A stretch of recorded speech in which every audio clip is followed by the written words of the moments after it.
네, 여러분 안녕하세요. 저는 지금 서울시 시장실에 나와 있습니다. 왜 항상 이렇게 눌러놓고 준비를 하게 되지?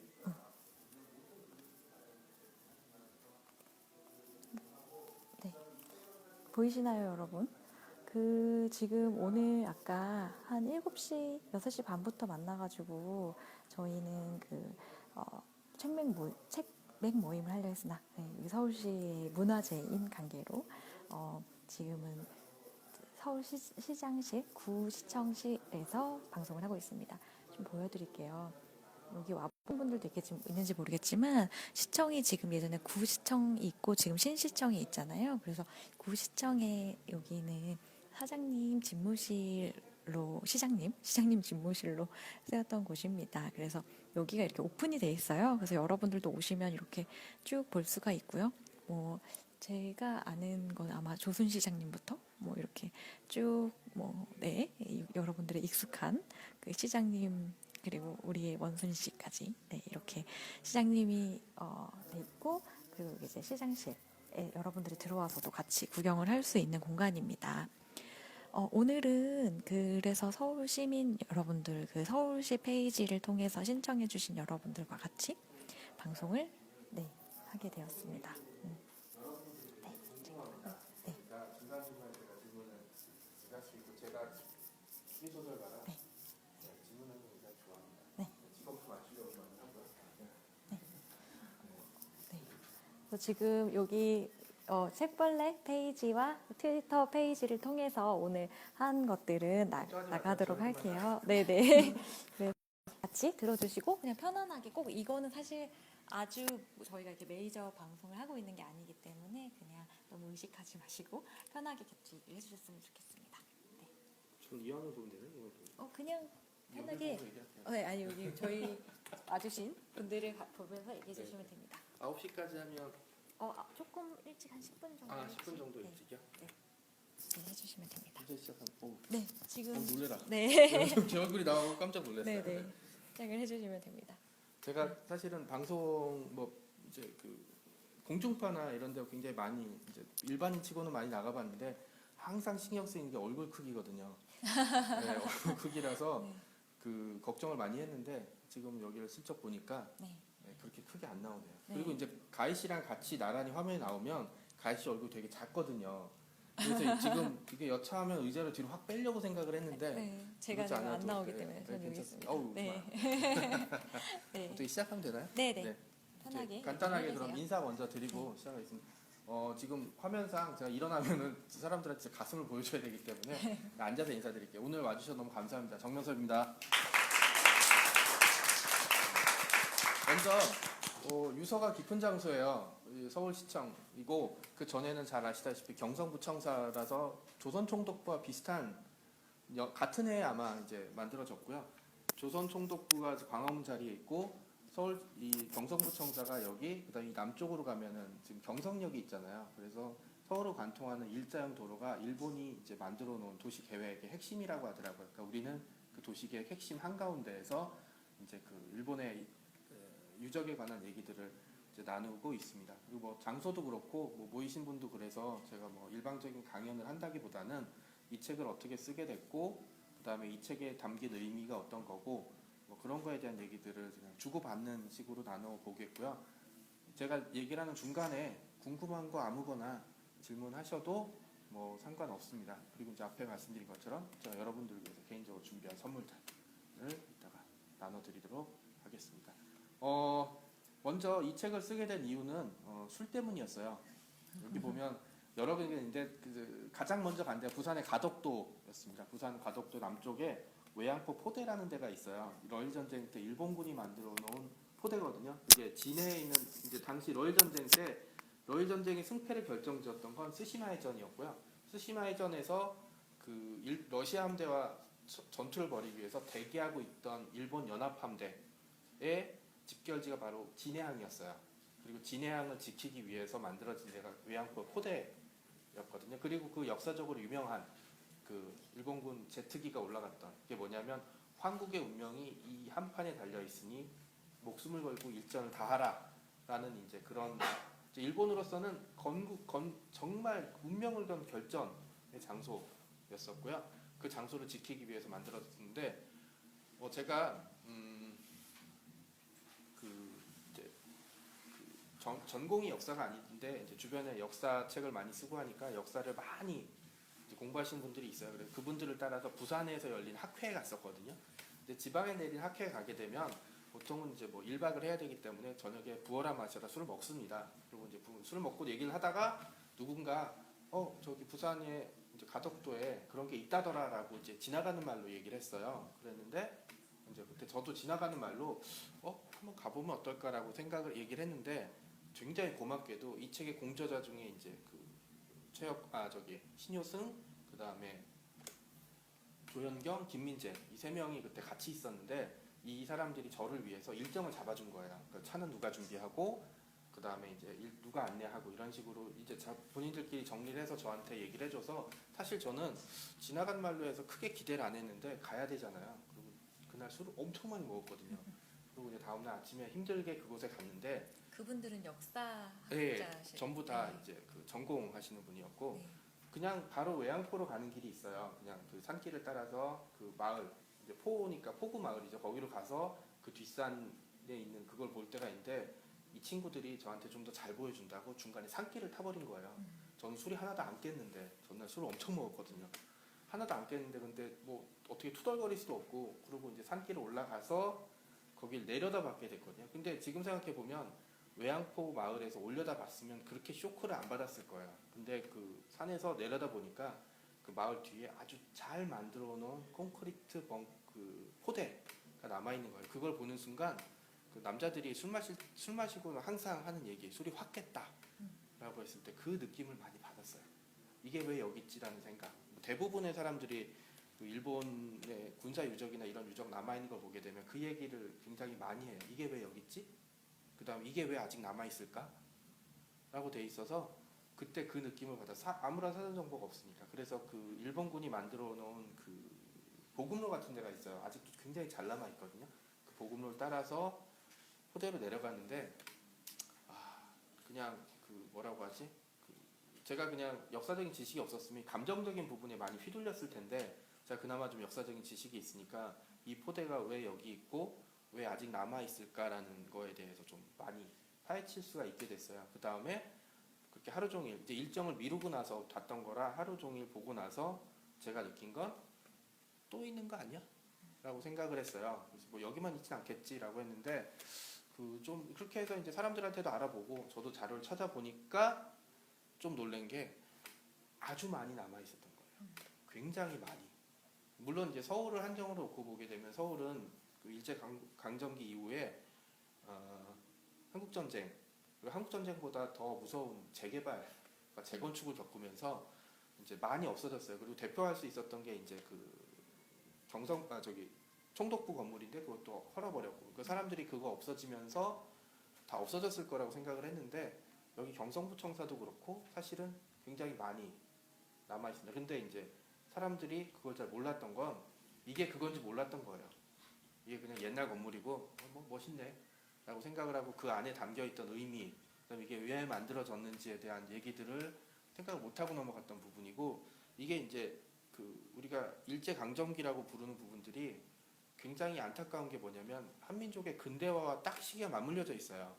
근대화를 해야 될 시기에 사실은 일제강점기 식민지를 겪게 되면서 이 두 개가 접점이 없어져 버린 거죠. 그러니까 뭔가 얘기를 할 때마다 이 부분이 항상 걸리게 되고 그러니까 제대로 얘기를 못하게 되니까 잘 모르게 되고 잘 모르니까 이게 있는지 모르게 되고 그렇게 되면서 기억이 자꾸 없어지면서 역사가 사라져버리는 일이 벌어지게 돼 있어요. 그래서 저도 사실은 이 책을 쓰고 이 책을 쓰면서 갔다 왔던 데가 전부 다일 줄 알았는데 사실은 책을 쓰는 과정 그리고 그 이후에도 이제 많이 남아 있는 걸 보게 됐습니다. 뭐 서울로 한정해서 얘기하자면 여기 남아 있는 데 말고 상암동에 아파트촌에 있는 공원에 가시면 웬 뜬금없는 그 옛날 나무집이 하나 있을 거예요. 그게 뭐냐면 그 일본군이 만들어 놨던 관사 원래 그 위치는 아니었고 좀 더 수색역 쪽에 있었는데 그걸 이제 재건축하면서 이쪽 아파트로 옮겨왔다고 하더라고요. 근데 이제 위치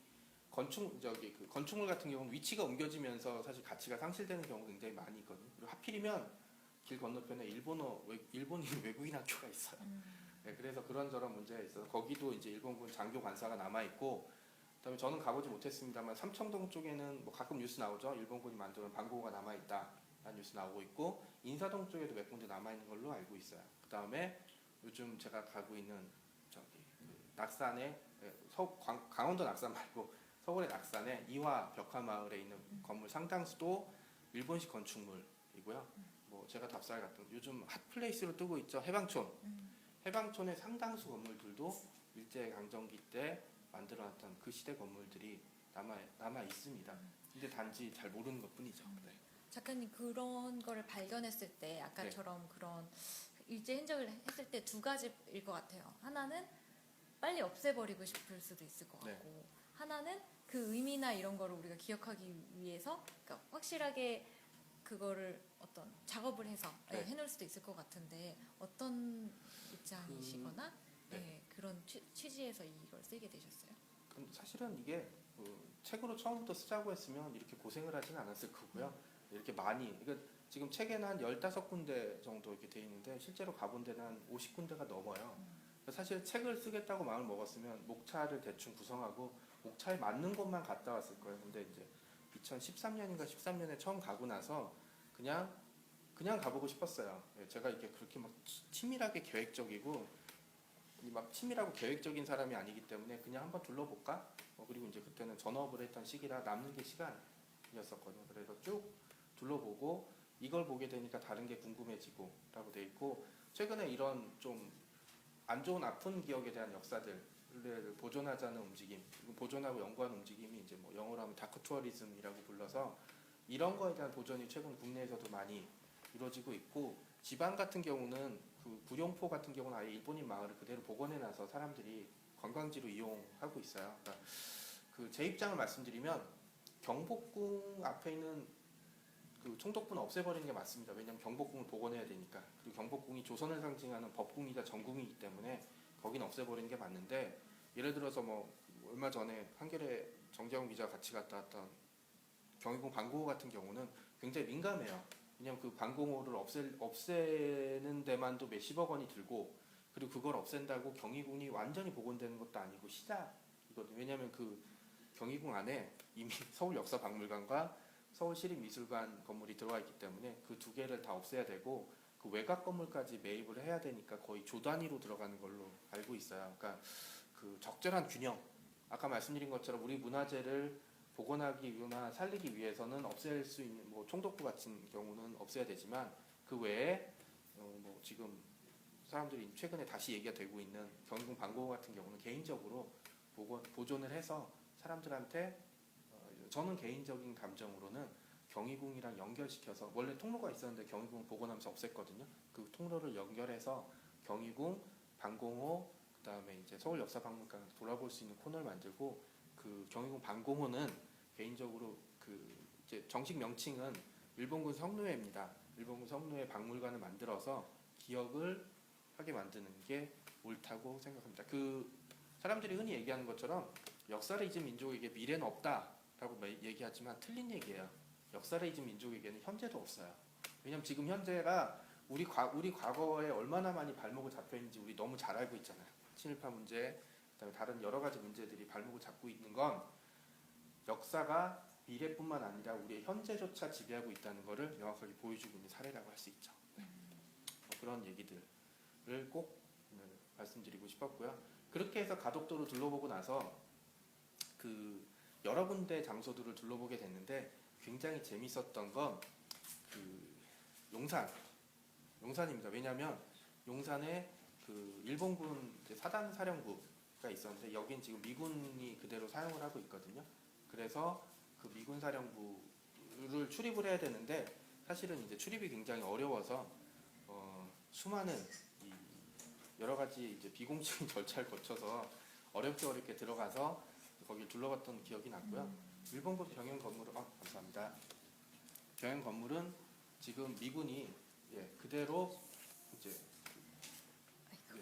일본군 병영 건물은 일본군 상징이, 황군의 상징이 노란 별이거든요. 일본군 철모도 들어있는데 그 일본군 막사에 있는 그 노란 별이만 띄어진 채로 미군이 그대로 사용하고 있어요.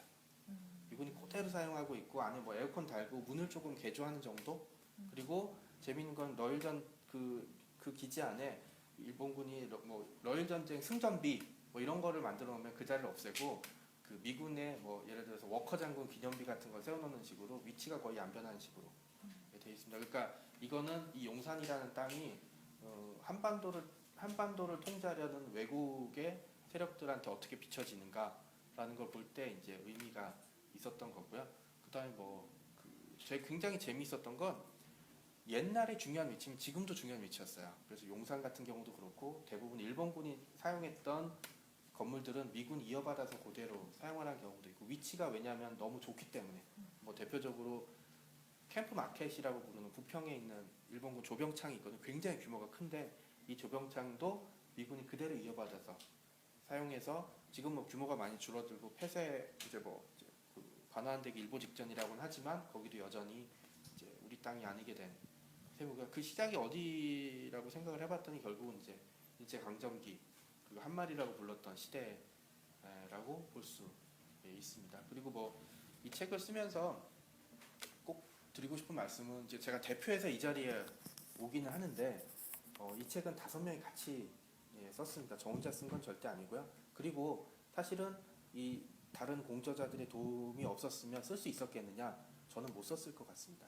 왜냐하면 저는 그냥 이게 호기심이 있어서 사람들한테 이것저것 알아보고 그 다음에 이제 좀 나서서 그랬던 것뿐이지 여기에 대한 사료적인 가치에 대한 이해도 그 다음에 자료를 어떻게 찾는지 그 다음에 이거에 대한 이야기를 어떻게 풀어갈지에 대한 모든 얘기들은 공저자들끼리 모여서 얘기를 한 거고요. 이 부분의 일부분은 공저자들이 직접 집필을 한 부분이 있습니다. 그리고 이제 다만 저는 이 중에서 유일하게 책을 내본 사람이기 때문에 책에 대한 전체적인 핸들링 그 다음에 뭐 계약 문제를 어떻게 처리하는지 그 다음에 이런 대외적인 문제에 대한 처리들 뿐이었지 저 혼자 그럴 거 다 쓰고 나머지는 뭐 그냥 이름을 심심해서 붙여준 거는 절대 아니라는 점 말씀드리고 싶고요. 저 외국 책 보면 그게 제일 멋있었어요. 외국 책은 공저자들이 되게 많잖아요. 대표 저자라 딱 쓰고 이 책의 모든 문제점이 생기면 이건 내 책임이다라고 하는 게 그렇게 멋있더라고요. 그래서 저도 한번 써보고 싶었는데 이번에 그때 썼는데 이거를 근데 외국인 저자들이 왜 썼는지 심정은 이해가 되더라고요. 왜냐하면 그 많은 도와주긴 했지만 제 이름이 제일 처음에 나와요. 그리고 이 책에 대한 뭐 지금처럼 강의를 하거나 이럴 때 사실은 앞에 나서는 건 저기 때문에 혜택을 제가 제일 많이 받을 수 있다고 하거든요. 제 생각은 혜택을 제가 제일 많이 받으면 책임도 그만큼 모든 힘에는 책임이 따른다는 점은 잘 이해하고 있거든요. 그렇기 때문에 하고 이런 자리는 다른 분들이 잘 못 오시지만 꼭 말씀드리고 싶습니다. 그리고 심지어 이거는 그 공저자 중에 한 분은 현역 장교분이시기 때문에 국방부의 그 이적성 검토도 거친 원고라는 점. 그러니까 이제 군대 안에서도 이제 자유롭게 읽으실 수 있으니까 다음 주에 군대 가시죠. 군대 가셔서 들고 가셔도 돼요. 네, 들고 가셔도 되는 점이 있고 그 뭐 책을 읽으시면서 뭐 개인적으로 궁금하셨던거나 이런 거는 없으신가요? 지금 얘기 들으시면서 네네. 혹시 궁금하신 점이 있나요? 아니 근데 아마 이 책으로 저희가 이제 독서 모임을 한 부분이 아니기 때문에 네. 거의 모르실 거예요. 따끈따끈한 책이고. 뜨거운 거 네. 나온 지가 이제 얼마 안 된 책이에요. 근데 혹시 지금 들으시면서 궁금했던 점이 있으셨을까요? 아니면 제가 질문할 겁니다. 잠깐 아까 근데 건너편에서 보니까 토론을 되게 열심히 하셨죠? 네. 그리고 누군가 제 책 양력을 저의 양력을 이렇게 얘기하는 거를 제가 지나가면서 들었어요. 네. 그러니까 책을 읽어보셨을 텐데 어떠셨던가요? 사실 네. 끝까지 다 읽지는 못하고 좀 도서 엔터테이너. 네. 이거를 제목이 너무 흥미로워서 네. 만나 뵙기 전에 읽고 가야지는 사실 많은 의미가 네. 사실 저도 제 책 다 못 읽어요. 재밌게 있어요. 네, 감사합니다. 뭐 조선 엔터테이너 같은 경우는 사실은 이제 출판사가 먼저 이제 관심이 있다고 얘기를 했고 이제 그 지원 사업에 선정이 돼서 했던 거라서 그런 생각을 많이 하고 있습니다. 약간 주제가 빗나가는데 한 300년쯤 있다가 1980년대를 사람들이 얘기할 때 누굴 더 많이 기억할까라고 하겠죠. 물론 이제 1980년대를 지배했던 전두환, 뭐 존칭을 붙여주긴 싫습니다만 전두환을 많이 기억하겠지만 전 전두환만큼 많이 언급이 될 인물이 고 이주일 선생이라고 생각하고 있어요. 왜냐하면 정치는 늘 유동적이고 시간이 지나면 가치가 없어져요. 예를 들어 300년 후에 한반도의 국가 권력이 왕정이었다면 1980년대에 독재 정치에 대해서는 별로 관심을 기울일 일이 없습니다. 물론 이제 300년 후에도 민주 정치가 계속 이어지면 여기에 대한 얘기들이 있겠지만 대신 사람들의 삶에 대해서는 굉장히 관심이 높을 거라고 생각하고 1980년대를 상징하는 대한민국의 연예인이 누굴까라고 생각하면 전 당연히 이주일 선생이라고 생각을 하고요. 그 이주일 선생의 얘기들은 좀 시간이 지나면 많은 사람들한테 좀 기억이 되지 않을까. 그런 심정으로 사실은 책을 좀 썼던 게 있고요. 일제 흔적을 걷다도 사실 그런 게 좀 많았어요. 좀 양분된 입장이 있는데 지방 같은 경우는 사실은 이제 먹고 살 게 없어지니까 근대 유적 같은 걸 계속 발굴해서 스토리텔링을 이용해서 이걸로 이제 관광 사업화 시키려고 해요. 그래서 여러 번 갔지만 구룡포 같은 경우는 아예 일본인 거리가 남아 있고요. 남아 있어서 사람들이 가면은 이렇게 기모노 입거나 이렇게 돌아다니면서 사진 촬영도 하고 안에서 음식을 먹기도 하고요. 인천 같은 경우도 차이나타운이 굉장히 유명한데 차이나타운 옆에 가면 근대 계양누리 길이라고 해서 일본의 이제 해운회사 은행 건물들이 남아 있는 거리들이 조성돼 있어요. 그리고 이제 최근에 데브로텔이 발굴되면서 이제 데브로텔도 다시 만들까 말까 얘기가 나오고 있는 과정이라서 지방은 사실은 근대문화 유적들을 이렇게 이제 일제강점기 포함해서 이렇게 사실은 복원하거나 이제 하려는 노력이 있는데 반면에 서울 같은 경우는 재개발이나 재건축에 걸리적거리게 되면 사실은 살아남을 수 있는 게 없거든요. 네, 그렇게 되기 때문에 서울은 점점 유적지가 없어지거나 이런 거 기억이 단절돼 버리니까 이게 뭐지? 라고 하는 경우가 굉장히 많습니다. 그러니까 서울에 있을 때는 전혀 못 보다가 지방에 내려가면은 사실 그런 게 너무 많이 있거나 이런 걸 보게 되면 사실 약간 이중적인 감정을 좀 느끼게 됩니다. 그래서 제가 서울 분이나 서울 수도권에 사시는 분들한테는 이 얘기를 꼭 드리고 싶은 게 상대적으로 볼 수 있는 기회가 많지는 않거든요. 아니면 이렇게 버려진 민가처럼 남아 있어서 이게 그건지 잘 모르는 경우가 많습니다. 안내판이 없으면. 그러니까 책을 좀 보시면서 지난 기억들을 한번 해보시는 것도 나쁘지는 않을 것 같습니다. 책을 읽어보셨죠? 네. 어디가 제일 재밌으셨던가요? 저는 용산이나 아, 해방촌에 네네네. 거기도 좀 찾아봐야겠다라는 생각을 했어요. 얼마 전에도 갔다 왔지만 전혀 모를 때는 네네. 신경을 안 쓰게 되는데 이게 알면 보이게 되는 것 같다라는. 제가 많이 쓰는 얘기가 이 책 쓰면서 많이 쓰는 얘기가 정상을 비정상으로 돌리는 역사의 힘이 있다라고 얘기를 많이 하거든요. 고화도 혹시 목포나 이쪽에 가보신 분 계세요? 목포 앞에 있는 고화도라는 섬이 있거든요. 칼처럼 생겨서 칼섬이라고도 많이 불리는데 여기가 이제 임진왜란 때 이순신 장군이 이제 명량해진 이후에 퇴각했던 장소, 마지막까지 올라갔던 이제 머물렀던 장소라 이순신 장군에 대한 유적지도 있고 일제 강점기 때 일본군이 목포를 방어하기 위한 여러 가지 유적들이 있어요. 근데 다른 것보다 인상적이었던 게 목포의 이 고화도 안에 있는 일본군 시설들이 있으니까 이 시설을 이제 주둔하는 일본군 병사들이 있잖아요. 이 일본군 병사들을 위한 막사가 만들어져 있어요, 섬에. 근데 굉장히 웃긴 게 해방이 되고 난 이후에 이 막사가 뭘로 쓰여졌냐면 교회로 사용돼요. 이제 좀 증축되고 이제 옆에 다시 건물이 붙긴 했지만 딱 보면 일본군 막사라는 사실을 알게 되는 그 건물인데 이게 해방 이후에는 이제 기도원인지 교회인지 모르겠지만 교회로 사용이 되고 지금 다시 버려졌거든요. 그러니까 그걸 보게 되면 저는 그 생각을 많이 해요. 평화가 전쟁을 이겼다. 뭐 정확히는 종교라고 볼 수 있겠지만, 그러니까 시간이 지나게 되면 물론 사람의 노력 그런 게 전제돼야 되긴 하지만 어떤 사람의 욕심이나 광기가 만들어놨던 비정상들이 시간이 지나면서 정상으로 돌아올 수 있다는 희망을 저는 이 챕터에는 교회가 된 막사라고 이제 제목을 붙여놨거든요.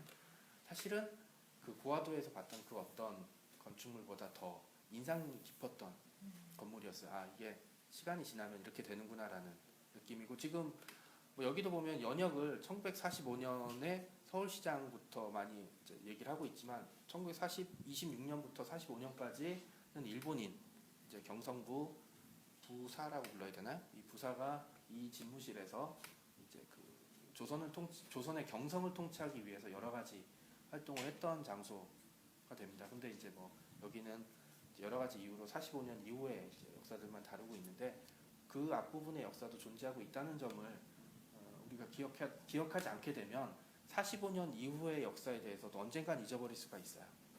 뭐 최근에 건국절 논란 같은 이런 얘기들도 사실은 우리가 앞의 역사에 대해서 잘 몰랐기 때문에 이게 그런가 보다 하고 넘어간, 이게 역사를 전공하거나 관심 있는 사람 입장에서 사실 말도 안 되는 얘기가 될 수밖에 없거든요. 여러 가지 문제점이 있는데 이거를 이제 밀어붙이는 걸 보면서 우리가 또 한 번의 어떤 억압된 시대에 살고 있지 않나라는 생각이 들고 있었어요. 이건 좀 정치적으로 민감한 문제니까 더 깊게 얘기할 수는 없지만 그런 시대에 일제의 흔적을 걷다라는 책이 나왔던 것도 저는 또 하나의 운명이라고 생각을 하고 있거든요. 사실은 이 책은 제가 전업 작가라서 이게 아이템이 될까 말까는 굉장히 판단이 빠릅니다.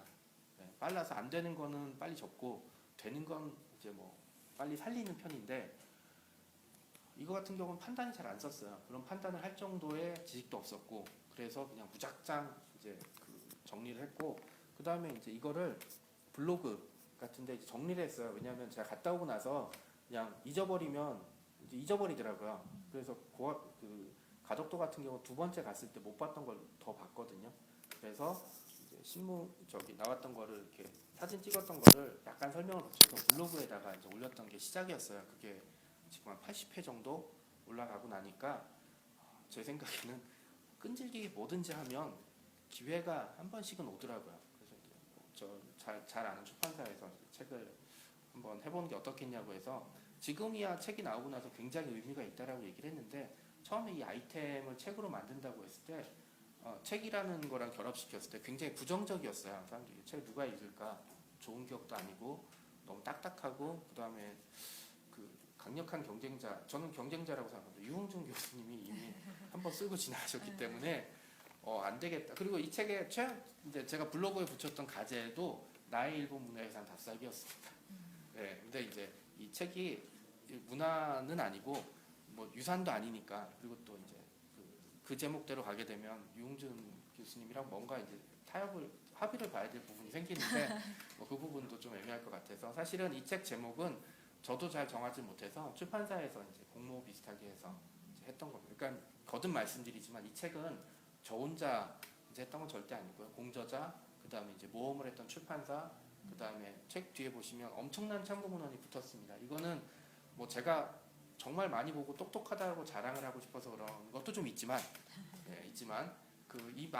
앞선 연구자들이 이 많은 자료들을 가지고 있었고 이거를 저는 그냥 단지 이거를 좀 사람들이 읽기 쉽게 아까 여기 오시면서 통로 지나오셨죠? 저기 그 2층에 이제 이거를 영어로 하면 제가 건축에 이것 때문에 건축에 생겨서 오버브릿지라고 부르거든요. 근데 이거는 뭐 런닝맨에서 한번 나왔어요. 과거랑 현재를 연결시키는 통로고 그 의미로 만든 건 맞거든요. 그러니까 이 책이 그런 연결된 의미를 주고 싶다는 생각이 좀 강력하게 들었습니다. 네. 시작할 때 아무 생각이 없었는데 책이 만들고 나니까 별의별 의미들이 다 붙더라고요. 네. 혹시 또 들으시면서 작가님이 숨을 계속 멈추지 않고 계속하고 계셔서 끊고 얘기해 주세요. 이렇게 치고 들어와서 질문을 해주셔도 됩니다. 네. 저는 좀 궁금했던 게 여기는 꼭 가봤으면 좋겠다. 네. 여기는 우리가 다 잊지 말고 혹시 근처를 여행하게 되거나 혹은 이걸 보기 위해서라도 여행했으면 하는 곳이 있으실까요? 제주도도 재밌고요. 근데 이제 뭐 비행기 못 타시는 분들을 위해서 제가 추천해드린 장소는 군산입니다. 왜냐하면 군산이란 도시 자체가 사실은 일제강점기 때 그 쌀의 수탈하기 위해서 만들어진 도시나 다름이 없고요. 그 도시 안에는 이제 일본의 흔적들이 굉장히 많이 남아 있습니다. 그래서 여기도 유적지가 잘 조성돼 있어서 군산은 그 고우당이라는 게스트하우스가 있거든요. 그러니까는 내가 혼자 가거나 친구랑 같이 가서 그냥 1박 2일이나 2박 3일 정도 돌아보시기 딱 좋고 왜냐하면 도시가 작기 때문에 대부분 지역을 걸어 다닐 수가 있어요. 걸어 다니면서 뭐 히로스 가옥부터 군산 이제 내항에 있는 박물관까지 둘러볼 수 있으니까 그냥 여행이란 건 사실은 아무 생각 없이 그냥 표 끊고 가는 근데 그런 장소로서는 사실 군산이 제일 좋고요. 혹시 군산 안에 있는 그 흔적 아, 또 좀 자세히. 네, 군산에 가시면 그 유명한 히로스가옥이라는 데가 있고, 그다음에 이제 동국사라는 일본식 절이 남아 있으면 그 동국사라는 절의 대웅전에는 주지 스님이 굉장히 독특하신 분이라 일본 옛날 그 물건들을 박물관처럼 전시해 놓으셨어요. 근데 뭐 군산 시내도 그렇게 보셔도 재밌고, 군산에서 조금 외곽에 시마타니 금고라는 게 있어요. 발산 초등학교가 이제 그 장소가 돼 있고요. 거기가 뭐냐면 시마탄이라는 일본 농장주가 그 이제 대농장을 읽어놓고 그 농장에 이제 귀중품들을 만들어 놓은 금고가 있어요. 금고라고는 하지만 이게 2층짜리 콘크리트 건물이거든요. 2층짜리 콘크리트 건물에 문은 진짜 미제 금고문을 갖다 썼어요. 네, 그래서 그 얘기를 처음에 듣고 사람들한테 농담하냐고, 내가 아무리 잘 모르지만 나를 이렇게 놀릴 수 있냐고 했는데, 진짜 가니까 금고문에다가 그 대포로 쏴도 안 무너질 정도로 단단하게 만들어 놨어요. 그래서 1층, 2층, 그다음에 반지하 이렇게 돼 있어서 그 귀중품, 그다음에 이제 시마탄이라는 사람이 강탈하거나 헐값에 샀던 우리 문화재들을 보관해 놓고, 그 안에 안 들어간 문화재들은 밖에 콜렉션을 만들어 놨어요. 그래서 석탑이라든지 불상, 그다음에 이제 그 성물이라고 부르죠. 무덤 앞에 있는 것들을 이렇게 다 전시해 나갔고, 그 얼마나 이 싹쓸이를 했냐면, 이 사람이 남겨놓은 컬렉션이 있잖아요. 그 정원에 남겨놓은 지물 중에 무려 보물이 2개나 있어요. 국보 다음급에 돼 있어서 그 석탑이랑 그다음에 이제 용이 그려진 석등이 있거든요.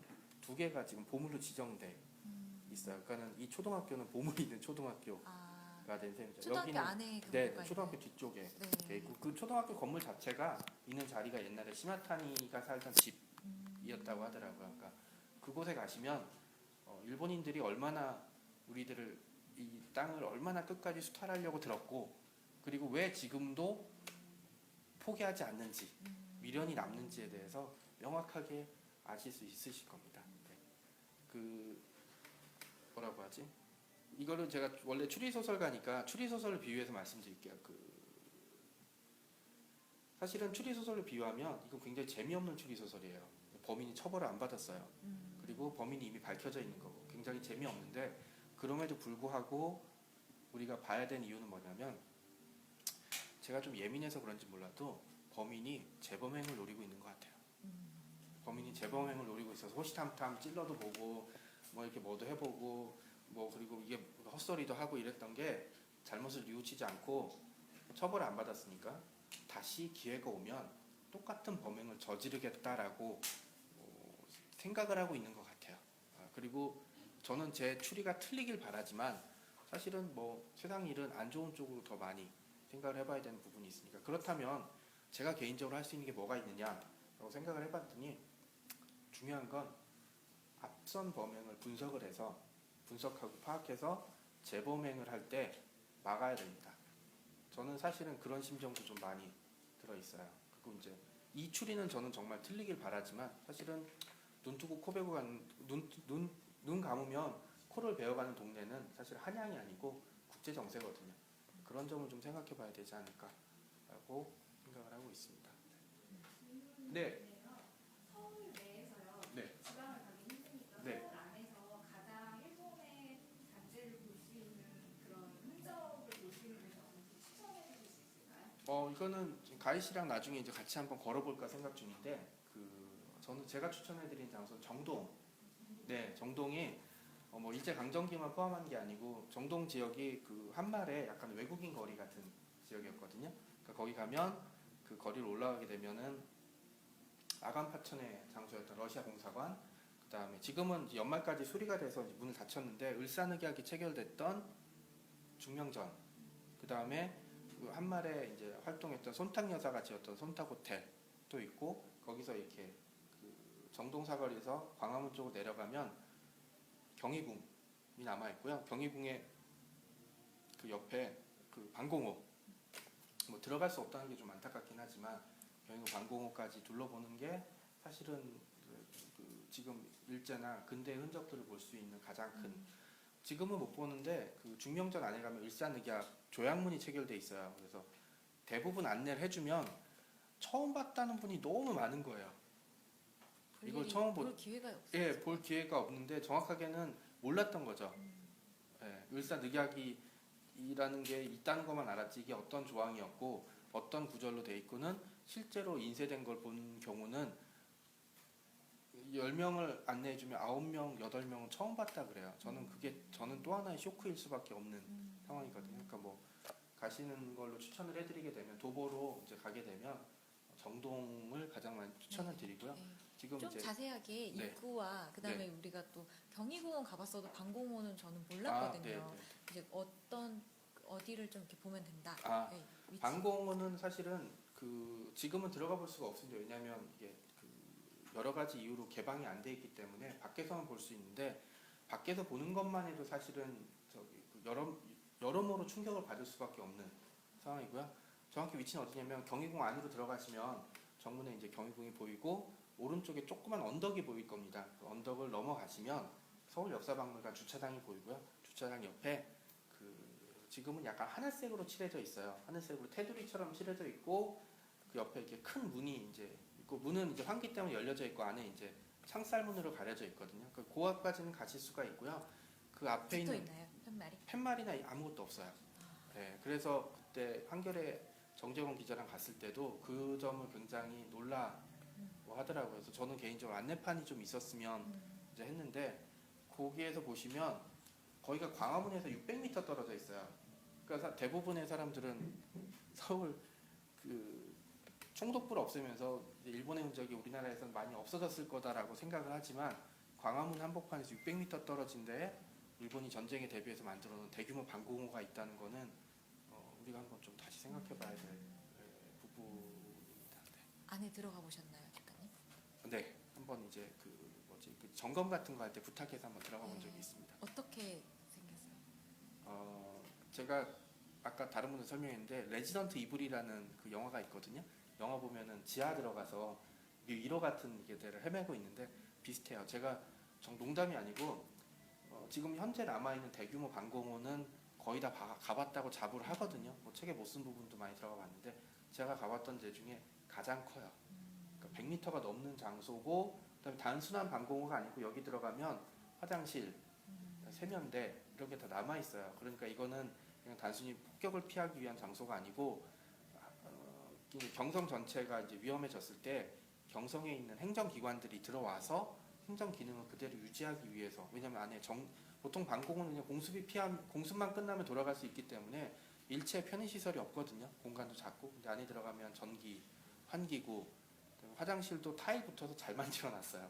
그 다음에 기계 보일러나 엔진 같은 게 올라가 있을 걸로 추정됐던 위치도 있고 이러니까 거기가 아마 일본이 조선을 지배하기 위한 상징 같은 장소가 아닐까 하고요.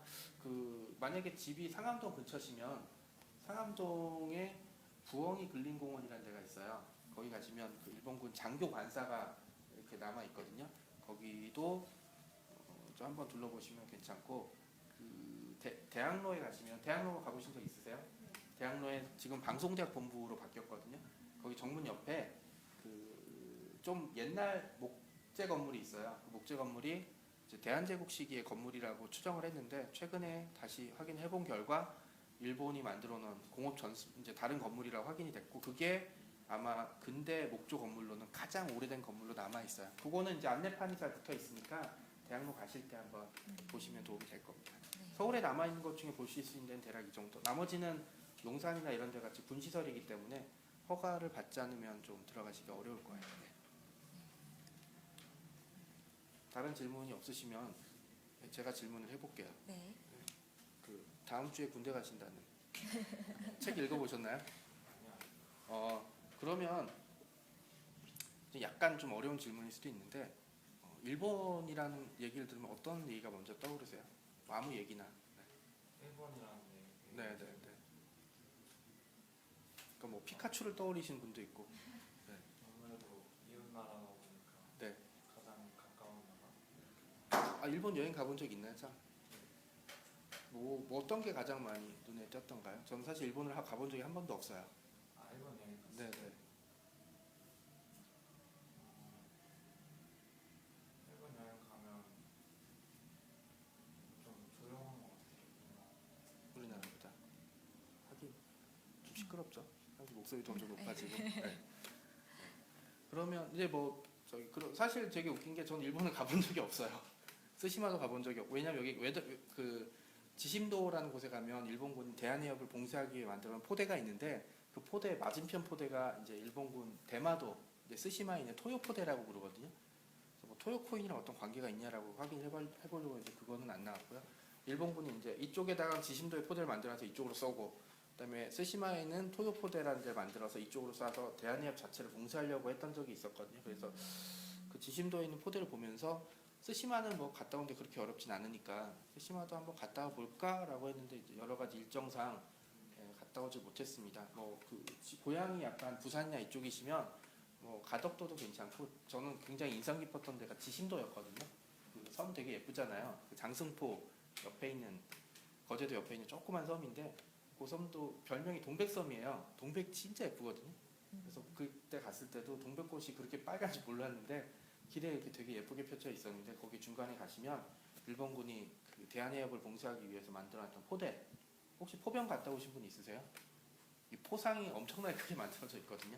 포상이랑 탄약고 또 굉장히 잘 만들어 있고 보존 굉장히 잘 돼 있습니다. 그러니까 여기도 한번 갔다 보시는 것도 뭐 재밌지 않을까 합니다. 그 여행이라는 거는 제가 그때 가덕도 포대를 봤을 때처럼 아무 생각 없이 가서 마주쳐야지 더 깊게 보실 수 있습니다. 저 만약에 제가 역사적인 지식이 충분했으면 가덕도 포대를 봤을 때 그렇게 쇼크를 받지 못했을 거고 그렇게 충격을 받지 못했으면 제 성격상 그렇게 이렇게 오랫동안 이렇게 몇 년 동안 이렇게 아무런 생각 없이 돌아다니고 사진 찍고 자료를 찾아보지는 못했을 것 같습니다.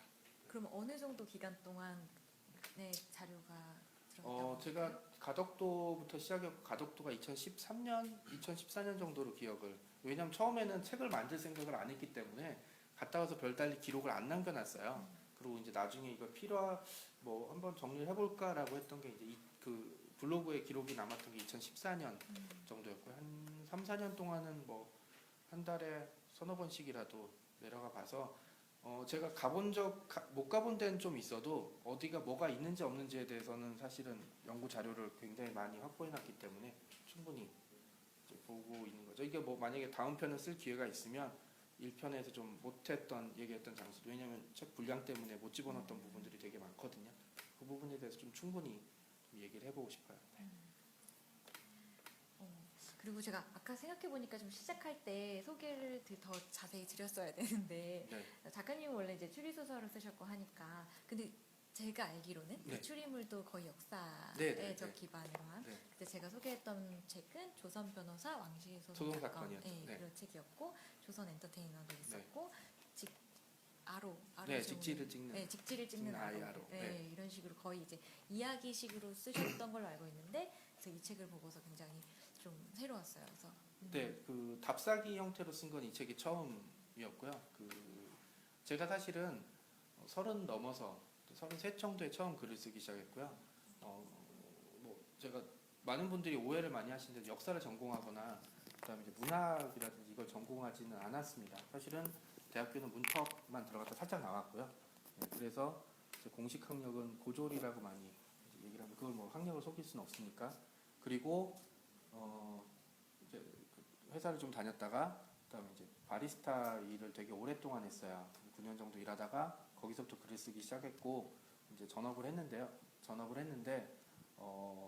사실은 글을 쓰기 시작했을 때 아무런 기반이 없이 그냥 아무 생각 없이 글을 쓰기 시작했고요. 그다음에 역사에 관심이 많다 보니까 그다음에 추리 소설 굉장히 좋아했고 그러다 보니까 이제 내가 잘 쓸 수 있는 게 뭐가 있을까 사람들한테 좀 얘기를 할 수 있는 게 뭐가 있을까라고 했을 때 결정이 이제 얘기됐던 게 이제 요즘 얘기하는 이제 요즘은 잘 안 쓰죠 팩션이라는 얘기했고 그때 다빈치 코드가 국내에서 굉장히 큰 흥행을 했기 때문에 그 팩션의 흐름에 얹혀서 조용히 이제 글을 쓰는 생활을 시작을 했고요. 첫 책이 이제 좀 심하게 망가지는 바람에 첫 책이 마지막 책이 될 뻔했어요.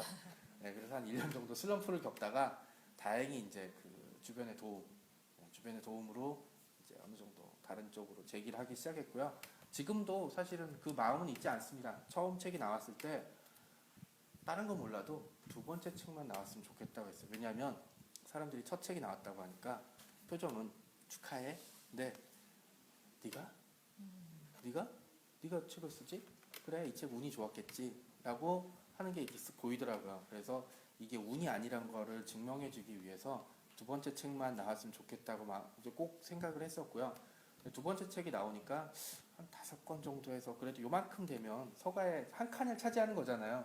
요 정도만 했다가 이제 욕심을 냈던 거였었어요. 그러다가 이제 책이 지금 한 30권 정도 됐거든요. 그러니까는 이 과정을 지켜보게 되면 사실은 제가 치밀한 계획을 짜거나 진행했으면 못했을 거예요.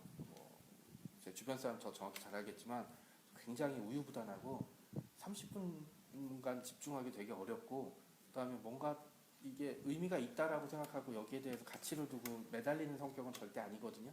그런데 이상하게 그 책을 읽고 글을 쓰는 일에 대해서만큼은 다른 거에 없는 능력, 집중력과 고도의 집중력과 에너지를 발휘해서 일을 하더라고요. 그래서 이게 내 천직이구나라고 지금 생각을 하고 있는 편입니다. 그래서 많은 분들이 저도 작가가 되고 싶은데 어떻게 하면 될까요?라고 뭐 학교나 도서관 같은 데 강의를 가면 꼭 질문이 나옵니다. 항상 얘기해요. 하지 마세요. 네, 너무 힘들어요. 네, 너무 힘들고 그다음에 이제 책을 점점 안 읽는 시대가 되기 때문에 책을 좋아하는 것만으로는 사실 살 수 없는 시대가 좀 되고 있는 것 같아요. 안타깝긴 한데 직업으로서의 작가는 추천해드리고 싶지는 않습니다. 예, 근데 내가 이걸 꼭 해야 되겠다. 대신 이 일 말고는 다른 게 없다. 그 폴 오스터라는 작가가 그 얘기를 한 것 같아요. 사람이 이제 작가가 글을 선택하는 게 아니고 글이 작가를 선택하는 거다. 그래서 처음에 그 문구를 읽고 속으로 이런 건방진이라고 생각을 했거든요. 작가는 사실은 세상에 수많은 직업 중에 하나예요. 공무원이나 바깥에서 일하시는 운동선수나 아니면 영어 가르치신다고 하셨고 정크 아티스트 이런 여러 가지 직업 중에 하나일 뿐이거든요. 사실 책이 없다고 인류가 멸망하거나 인류 문명에 큰 타격이 있지는 않습니다. 인터넷이란 완벽한 대체제가 있기 때문에.